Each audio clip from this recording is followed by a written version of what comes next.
We're giving the apartment to Ryan, my dad said at dinner, sliding the keys across the table like it was no big deal. I didn't say anything at first. Just watched his hand push the keys away from me. Then I spoke quietly, then Ryan can deal with the $10,000 in repairs I paid for last year. They laughed. My sister giggled and shook her head. Oh my God, you're still upset about that?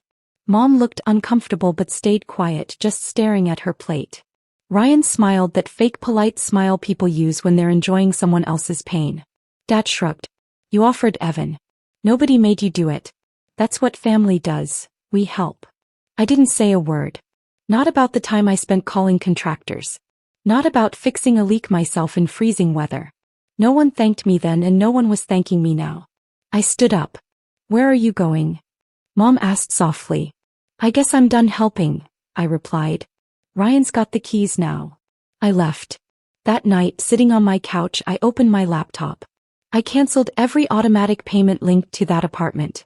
Gas, water, internet, even the HOA fees. Dad always forgot to pay those.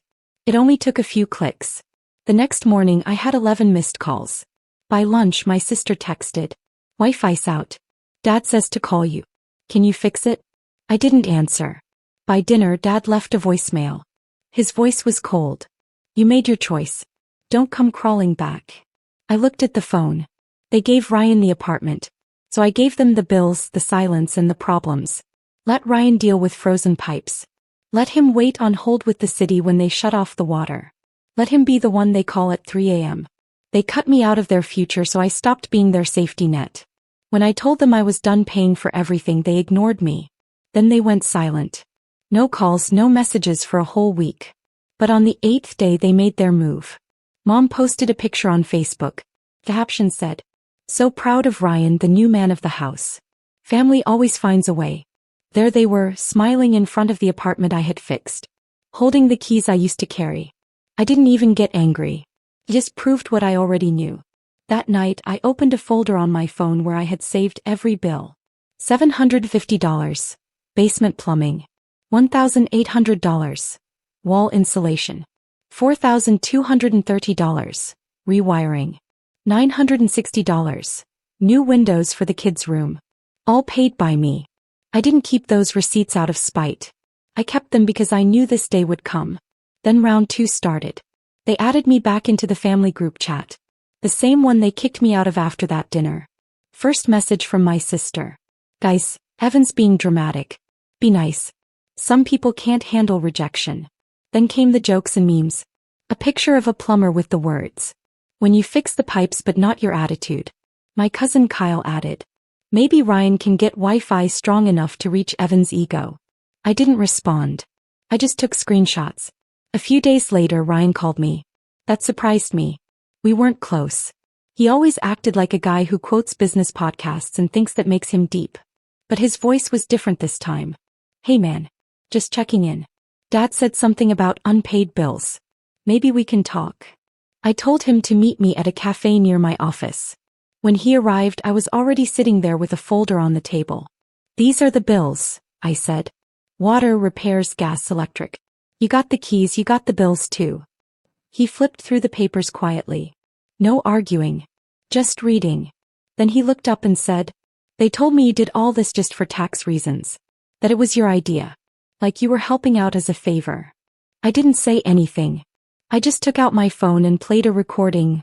My mom's voice from January 7th. "We really need your help. Your dad won't ask, but we're desperate. Please, just for the winter. We'll pay you back." Ryan stayed quiet.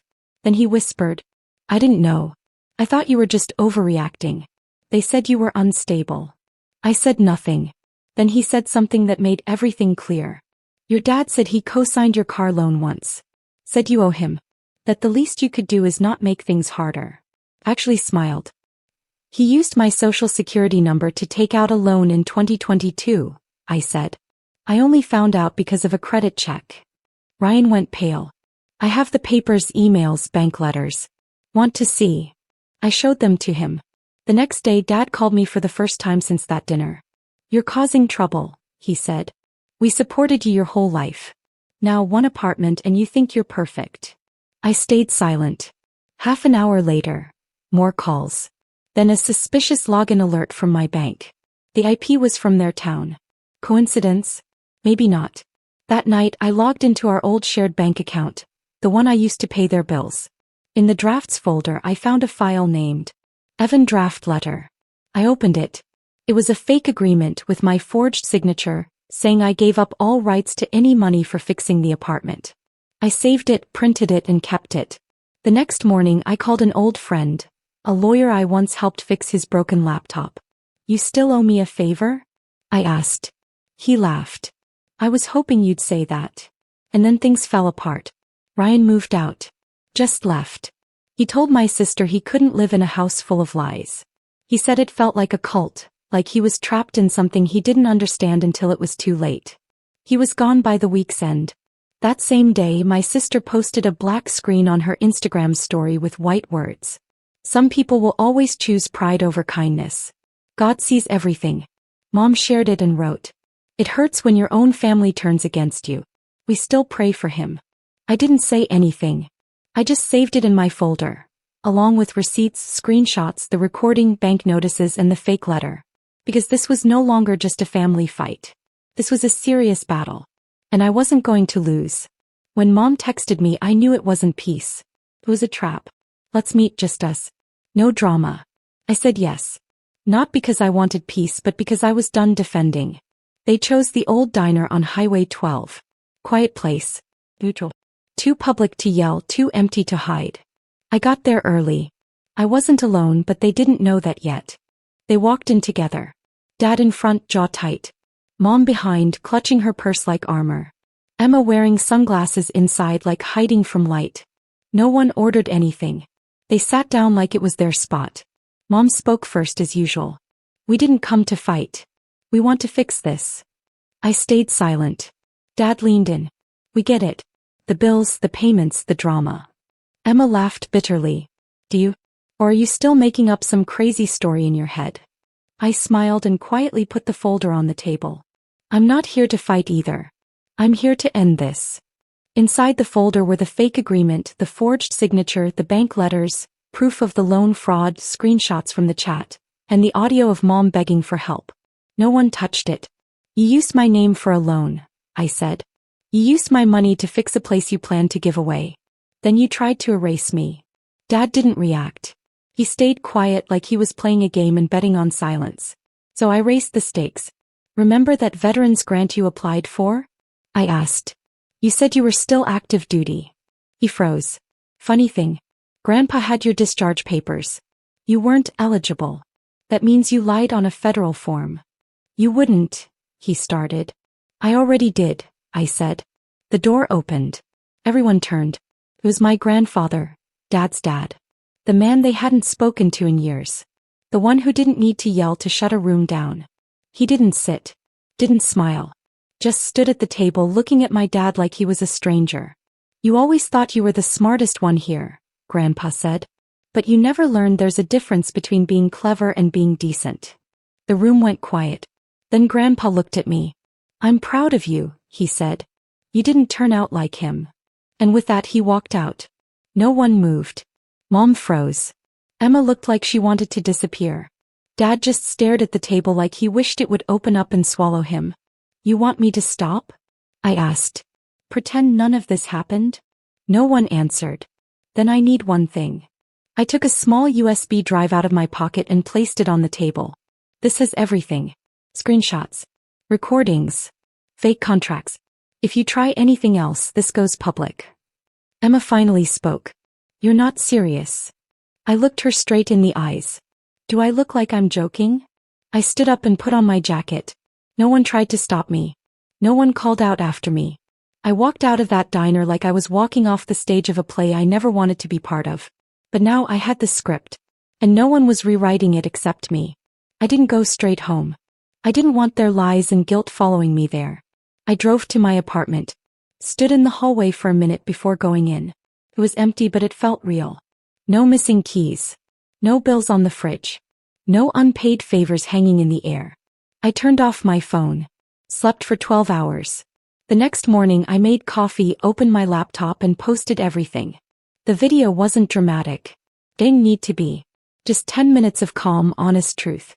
This isn't revenge. This is the record. If they wanted me to stay quiet, they should have stayed honest.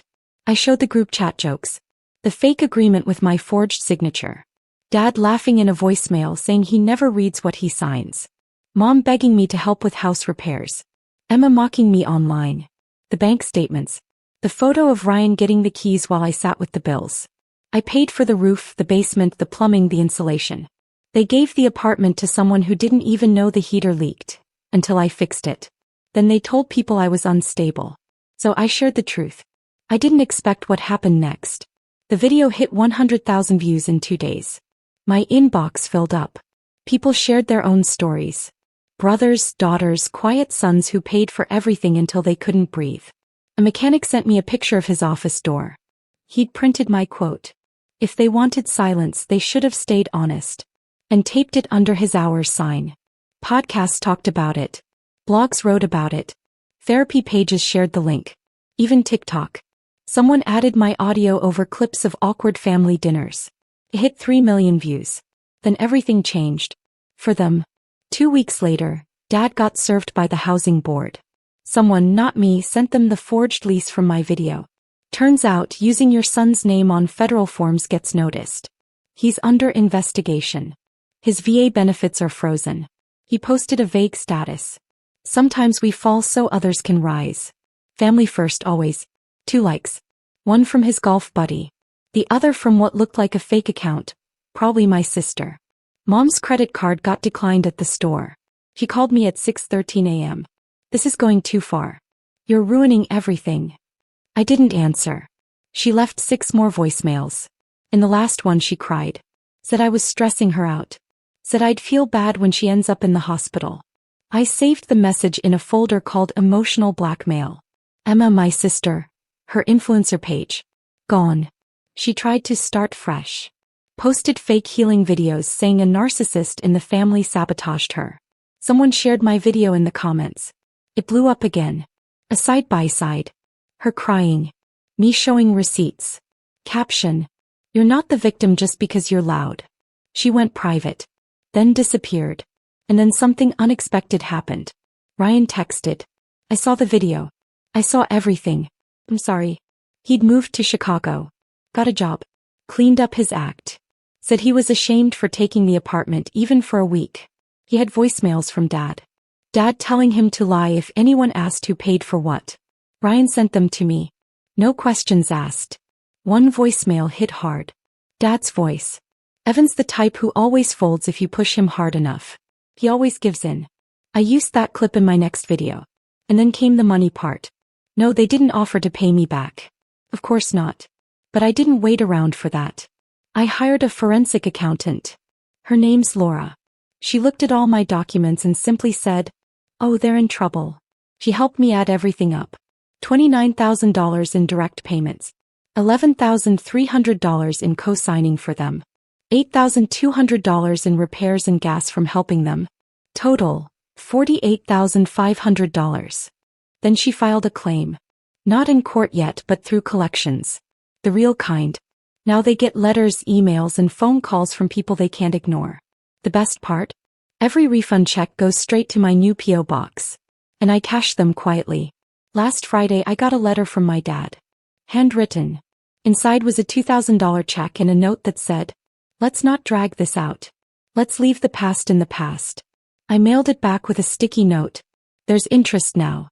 Last month I put up a neon sign in my new garage. It says, no family discounts. Ever.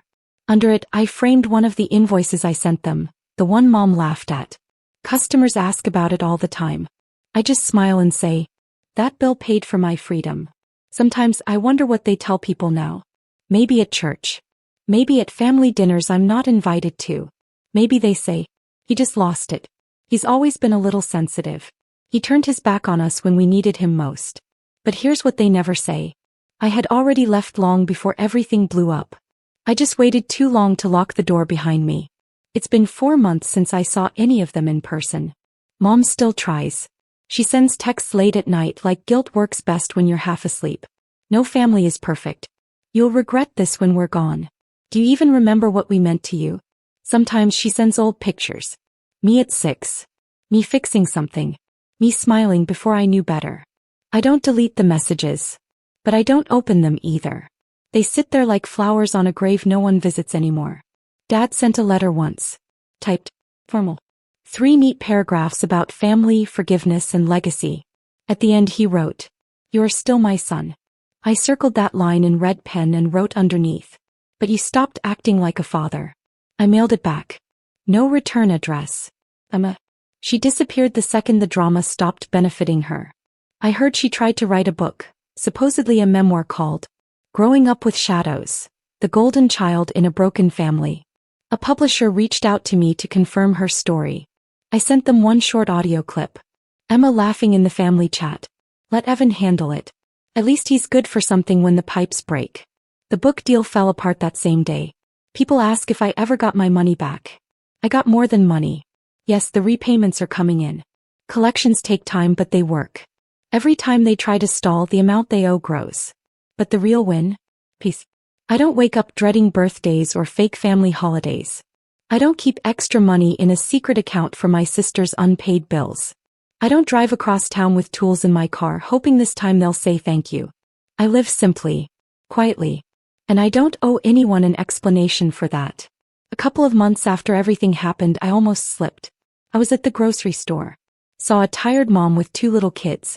For a second I grabbed my phone. Almost texted my mom. Do you need anything? But then I remembered her face at the diner. How quickly she stayed quiet when Dad lied. How fast she vanished when everything fell apart. That's the thing people don't get about family betrayal. It's not always the big lies. It's the quiet moments. The way they look away when it matters. The shop is still open. Better than I expected. People come in with more than broken cars. They bring their stories too. I guess they trust me because I don't judge. And I don't try to fix people like I used to. Last week a teenager came in. Busted alternator. Said his dad told him to just watch YouTube and figure it out. I fixed it for free. Not because I'm soft. But because I remember being young, alone, and pretending you weren't. Oh, and I changed the shop name. The old name? Free Labor Auto. It always felt like a joke they made at my expense. Now the sign says, full price repair. Full piece returned. And under that a small brass plaque. In memory of every favor I never got back. People laugh when they see it. They ask if it's a real quote. I just smile and say, it is now. Because now I finally understand. I wasn't wrong for caring. I wasn't stupid for helping. I was just late to stop. Now I've stopped. And I've never felt lighter.